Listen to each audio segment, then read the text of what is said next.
მოგესალმებით ყველას, დღეს მინდა ვისაუბროთ პლანეტებზე ნიშნებში.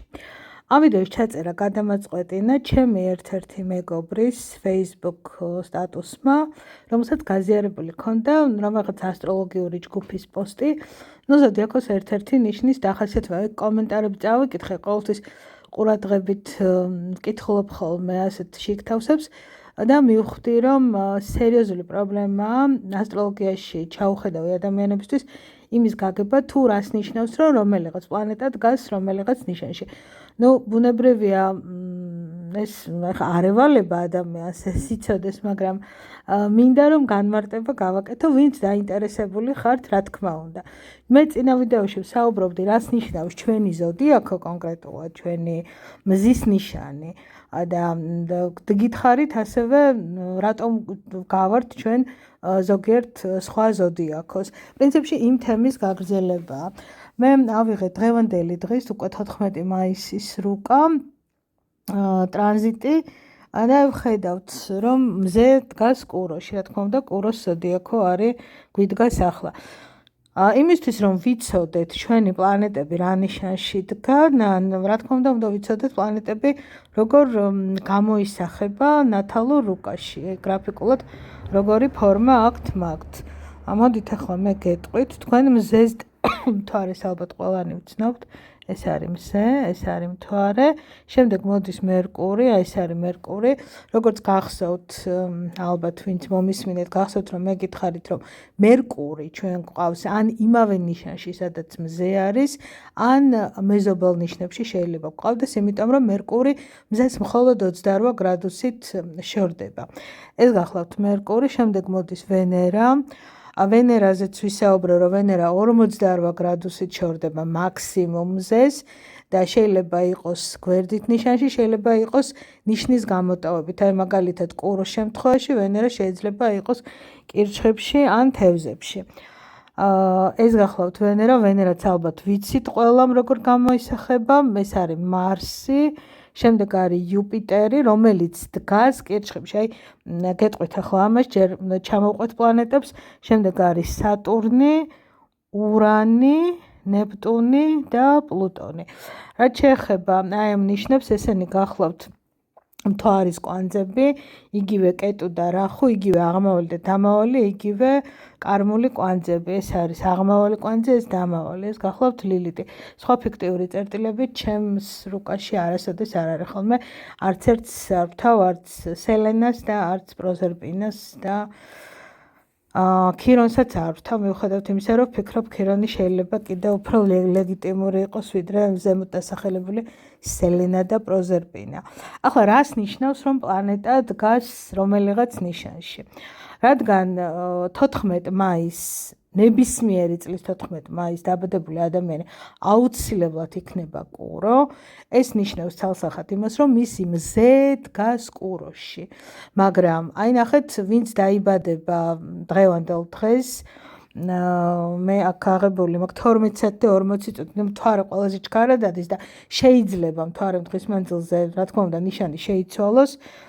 და სხვა ნიშანში, ნებისმიერ ნიშანში შეიძლება იდგეს. მთვარე ჩვენ გვყავს ვერძში. აი ესენი ზოდიაქოებია: ვერძი, კურო, ტყუპები, კირჩხიბი, ლომი, ქალწული, სასწორი, მორიელი, შულდოსანი, თხისრქა, მერწყული და თევზები. ესენი არის ზოდიაქოები, რომელი ნათალურ რუკაში, როდესაც ვაგებთ, რომელი პლანეტაც რა ნიშნის ფარგლებშიც ხვდება, გრადუსებიც აწერია. თითოეული ზოდიაქოს ნიშანი 30 გრადუსზე ვრცელდება. გრადუსებიც აწერია. მაგალითად, ჩვენ ვხედავთ ახლა, რომ მზე დგას 23 გრადუსზე, ხო, 23 გრადუსსა და 35 მინუტზე, 24 გრადუსს ვიღებთ. მთვარე დგას ვერძის 19 გრადუსსა და 9 მინუტზე, უკვე 20 გრადუსია.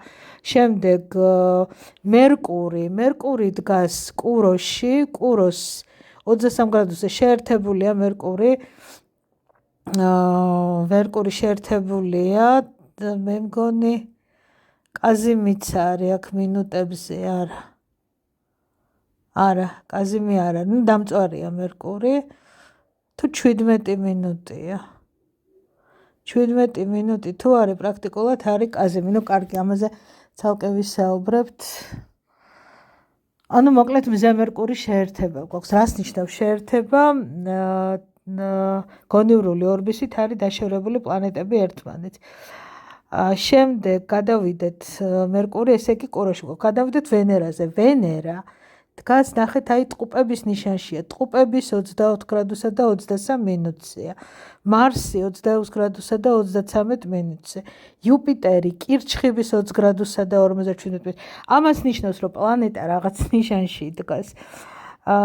სატურნი ისე ვერტშია, ურანი ტყუპებშია უკვე გადასული 1 გრადუსი და 2 მინუტია. ნეპტუნი გახლავთ ვერტში. და პლუტონი ალბათ ყველამ ვიცით უკვე რომ 5 გრადუსზე, 6 გრადუსია უკვე მერწყულის 6 გრადუსზე გახლავთ. აი ამას ნიშნავს ზუსტად რომ პლანეტა რაღაც ნიშანში დგას. ახლა ამ დგომას რა თქმა უნდა აქვს გარკვეული დატვირთვა და რაღაც მნიშვნელობა. იმის გარდა რომ ეს პლანეტები სხვადასხვა ნიშნებში არიან გამფენილები, პლანეტები მართავენ კიდეც რომელიღაც ნიშნებს და ზოგადად დგომის მიხედვით, ანუ სტატუსის მიხედვით პლანეტებს აქვთ 4 მდებარეობა. ეს არის მართვა, განდევნა, ეგზალტაცია და დაცემა. რას ნიშნავს ახლა ალბათ კარგად ხვდებით, მართვა არის ის, სადაც პლანეტა ყველაზე კარგად გრძნობს თავს, ყველაზე ადეკვატურად ავლენს თავის თავს, და აქვს თავისი ნიშნები. ეგზალტირებული პლანეტა, იქაც ეგზალტაციაშიც ძალიან კარგად არის, ოღონდ მე ვფიქრობ, რომ აი თვითონ სიტყვა ეგზალტაცია, რასაც ნიშნავს, აი ესეთი რამე შეიძლება დაემართოს პლანეტას, აი წარმოედგინეთ ცოტა სპექტრული ფერებით რომ ავიღოთ და ჩვეულებრივი რაღაცა მშვიდი ფერებით ერთი და იგივე ფერი, ოღონდ ფერების გრადაციაზე მაქვს საუბარი. საუკეთესო არის პლანეტა, როდესაც ადეკვატურია და თავის ფუნქციას ყველაზე კარგად ასრულებს. პლანეტას ფუნქცია თვისება არ შეეცვლება არასოდეს, მან რა ფუნქციაც უნდა შეასრულოს, მაგალითად თუ მერკური პასუხისმგებელი არის მოქმედებაზე, მეტყველებზე, უკაცრავად მოქმედებაზე არა, მეტყველებაზე, კომუნიკაციაზე, თუ მარსი არის ჩვენს ქმედებაზე პასუხისმგებელი, ის ყველა ნიშანში ამაზე პასუხისმგებელი იქნება. უბრალოდ სხვადასხვა ნიშანში ეს პლანეტა ნიშნის ელფერს შეიძენს.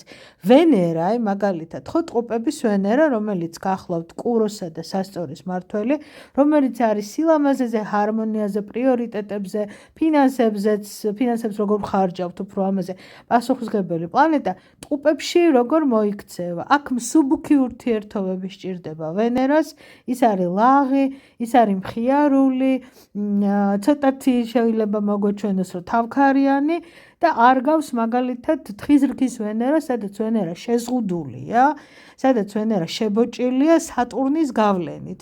ანუ ჩვენ როდესაც ვამბობთ, რომ პლანეტა რაღაც ნიშანში დგას, ჩვენ უნდა გავიხსენოთ ამ ნიშანს, რომელი პლანეტა მართავს. და იმ პლანეტიდან გამომდინარე, უნდა ჩავთვალოთ, რომ მსუბუქი შეერთება ამ პლანეტებს შორის, ანუ ვენერა, როდესაც დგას ტყუპებში, შეიძლება ვიფიქროთ, რომ თქვათ ვენერა, რა თქმა უნდა, აქ არა გვაქვს რუკაში ესეთი რამე, მაგრამ ვენერა განიცდის მერკურის გავლენას, აი ამაზეა საუბარი. ვენერა, როდესაც მერწყულშია განიცდის ურანის გავლენას, როდესაც კირჩხებშია განიცდის მთვარის გავლენას. ეს ერთი მაგალითი მოგყვანთ, ნებისმიერ პლანეტა ასეა. ახლა მოდით ჩამოვიაროთ, რომელი პლანეტა რომელ ნიშანს მართავს. დავიწყოთ ზოდიაქალური წლის პირველი ნიშნით, ეს გახლავთ ვერძი. მმართველები ყავს მეორე მმართველებიც, რეტროგრადული მმართველები მზეს და მთვარის არ აყავთ, მხოლოდ ანუ ლომსა და კირჩხიბს თითო მმართველი ყავს, მაგრამ ასევე სასწორსაც, არის რაღაცა ნიშნები, რასაც ორ-ორი მმართველი ყავს, მაგრამ მოდით პირველ მმართველს დაგისახელებთ, უფრო რო არ დაგაბნიოთ. ვერძს მართავს მარსი, კუროს მართავს ვენერა, მერკური მართავს ტყუპებს, მთვარე მართავს კირჩხიბს, ლომს მართავს მზე, შემდეგ ქალწულს მართავს მერკური, შემდეგ რეტროგრადული მერკური, მაგრამ არ გვინდა, მოდით ამაზე აღარ გავაგრძელოთ საუბარი, სასწორს მართავს ვენერა, მორიელს მართავს პლუტონი, მშვილდოსანს მართავს იუპიტერი, თხის რქას სატურნი, ურანი მერწყულს და თევზებს ნეპტუნი. ახლა ნახეთ, ესე იგი მართვა ასეა. შესაბამისად, საპირისპირო ნიშანი, აი ხედავთ, აქ ძალიან კარგად ჩანს ჰორიზონტის ხაზი და აი აქაც კარგად ჩანს, ამას ემცე ქვია. წინა ვიდეოში მე ასცენდენტი ვახსენე, აი ეს არის ჰორიზონტი, ხო? ეს არის ასცენდენტი. ასცენდენტი ეს გახლავთ, ეს არის დესცენდენტი. ესენი სახლებია, ეს სფეროები, გახლავთ სახლები. როგორც ზოდიაქოს ნიშანი გვაქვს 12, ასევე გვაქვს 12 სახლი. მაგრამ ზოდიაქოს ნიშნები და სახლები ერთმანეთს არ ეგებიან, ეს არ ემთხვევიან, ეს უკვე სახლების სისტემაზეა დამოკიდებული. თუმცა ზოგიერთ სისტემაში ემთხვევიან და ყველა სახლი 30 გრადუსიანია. აქ ასცენდენტი გვაქვს, აი ამომავლი ნიშანი, ხო? ეს ასცენდენტი გვაქვს ლომში. ახლა ეს ხაზი სხვაგან რო იყოს, სხვა ნიშანში იქნებოდა სხვა. ეს არის MC, იგივე კარიერული, იგივე განვითარების ხაზია. მე ასე ვიტყოდი, მეოთხე სახლი ოჯახია, მეათე სახლი არის კარიერა. უფრო ის არის, საითაც უნდა მივისწრაფოდეთ, ან რა პოტენციალიც აქვს ადამიანს, ან საითაც უნდა განვითარდეს. მოკლედ, არ არის მაინცსა და მაინც კარიერა და რაღაც ჩვენი სოციალური სახე და სოციუმში ჩვენი მდგომარეობა. ჩემი აზრით ასეა ემცე. შემდეგ ხო, აი ვთქვით, რომ მაგალითად ლომს მართავს მზე. შესაბამისად, მზე თუ არის მართვის მდგომარეობაში ლომში, განდევნილი გახლავთ მერწყულში. საპირისპირო ნიშანში პლანეტა არის განდევნილი. ძალიან იოლი დასამახსოვრებელია, ანუ მართვის საკმარისია დავიმახსოვროთ, მართვის და ეგზალტაციის ნიშნები, მათ საპირისპიროდ იქნება განდევნილი და დაცემული ნიშნები. ლომის მოპირდაპირე ნიშანი არის მერწყული და მზე არის განდევნისა დაცემული განდევნილი მერწყულში. მზე ეგზალტირებს ვერცხლში და აი წაღან გითხარით, ეგზალტაცია ნიშნავს თქო ცოტა სპექტრული, პლაზმური ფერები, მე მგონი გიხსნით სწორად, ერთია დამჯდარი ფერი და მეორე არის ძალიან აი კაშკაშა ფერი, რომელიც თითქოს ცდილობს რომ ზღუდეები გაარღვიოს. აი ყველა ფერს აქვს ეგეთი გრადაცია. ელექტრიკს რო ეძახდნენ, გახსოვთ? აი ვერცხლში მზე ასეთია, აი თვით გამოხატვა არის იმდენად პირველ ადგილზე და რატომ? იმიტომ რომ ვერძის ხასიათი ჯერთი მზე არის თვითონ პლანეტა, რას წარმოადგენს? მზე არის მე, ჩემი თვით გამოხატვა, ჩემი სულია, მზე ჩვენ ვარ, ჩვენი ღერძია, ჩვენი ეგოა. ახლა ეს რო ხდება ვერცხლში, რომელიც არის, რომლის პრინციპიც გახლავთ მე ვარ.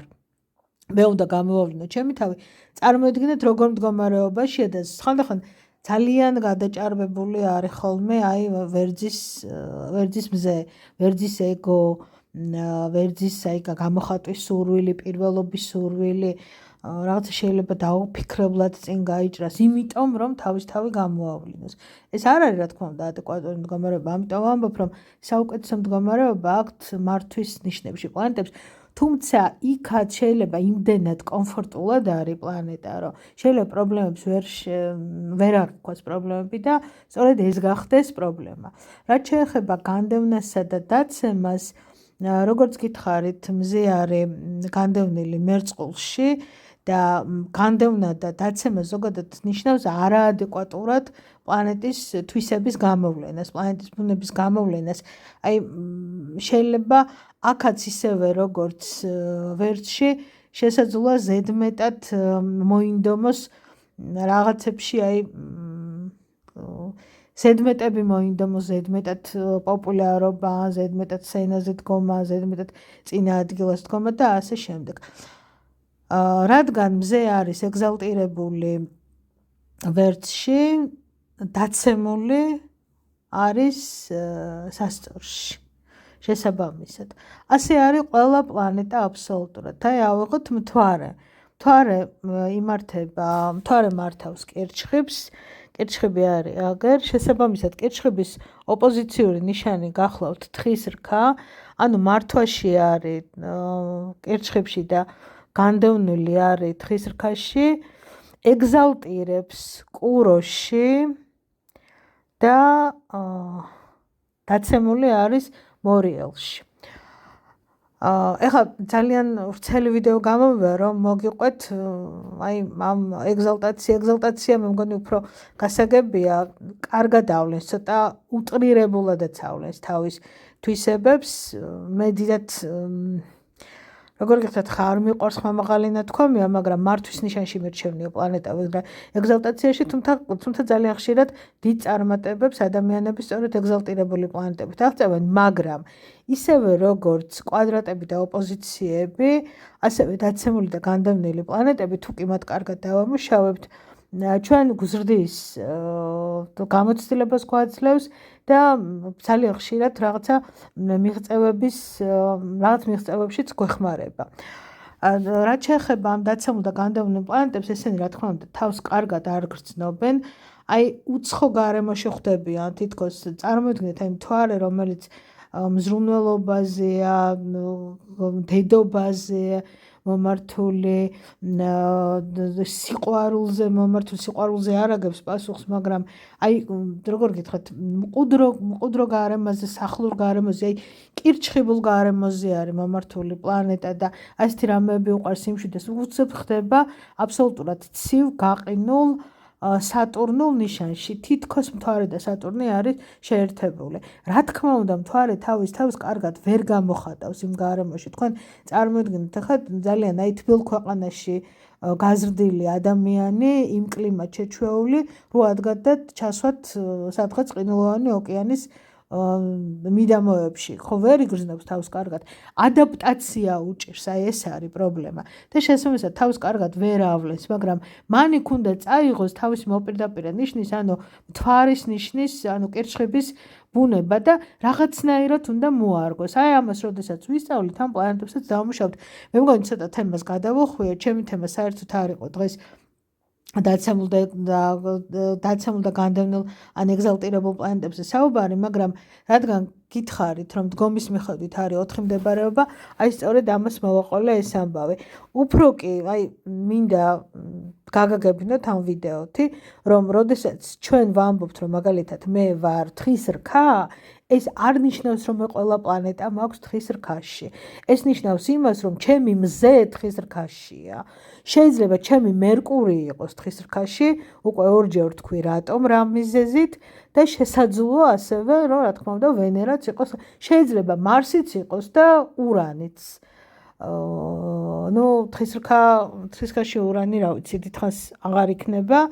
ურანი თვითონ ნიშნის გავლას უნდება 7 წელიწად, მაგრამ ეს სიტყვაზე ვამბობ, ხო? არის ესეთი რუკები.